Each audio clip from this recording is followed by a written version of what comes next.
Storm Team 44, powered by Bracket Heating, Air, and Plumbing.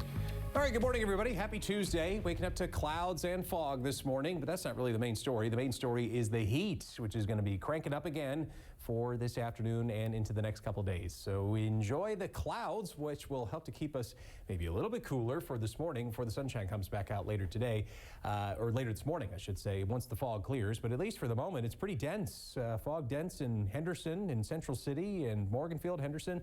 Quarter of a mile to half a mile of visibility down that way. So be mindful of that if you're driving early this morning. Use your low beams and take it a little slower than you otherwise would this morning. Dry aside from the fog this morning. No rain in our area. I am watching some pretty impressive storms towards the Dakotas and Minnesota and over towards Kansas and Nebraska. Those are firing up along the edge of the developing heat dome that's developing towards Mississippi over there.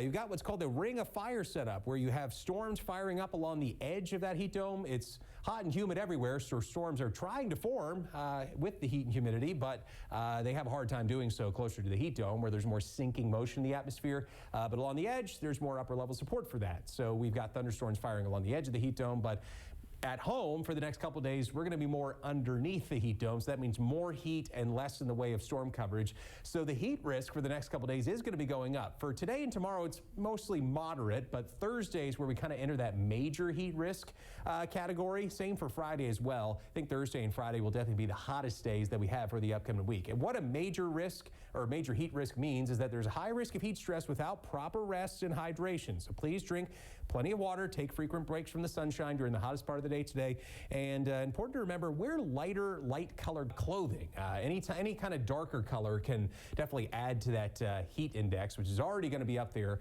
Again, heat advisory in effect today through Thursday, where the heat index could be as high as 105. Probably not likely to hit that today, but it is definitely more likely we hit that for, I think, Thursday and into Friday with the hotter days that we have on the way. Rain chances for today are few and far between. Most of us are, in fact, I think pretty much all of us are going to be staying dry and just sunny and hot for the rest of the day today.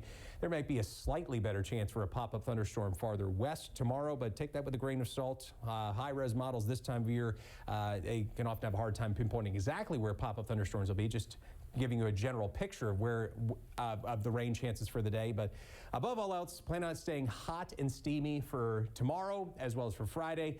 Maybe by the time we get to Saturday into Sunday, those storm chances will go up enough to where the heat kind of hits the brakes, so to speak. Certainly by Sunday, I think, is when we have the relatively coolest day on tap, with highs back to the lower 90s and a better chance for pop-up thunderstorms. But for the time being, it's pretty much full dog days of summer in your 7-day forecast. Highs low to mid 90s for the rest of the work week. Storm chances coming back noticeably so by Sunday and Monday. But in the meantime, hot and humid. Again, drink plenty of water and take frequent breaks from the sunshine.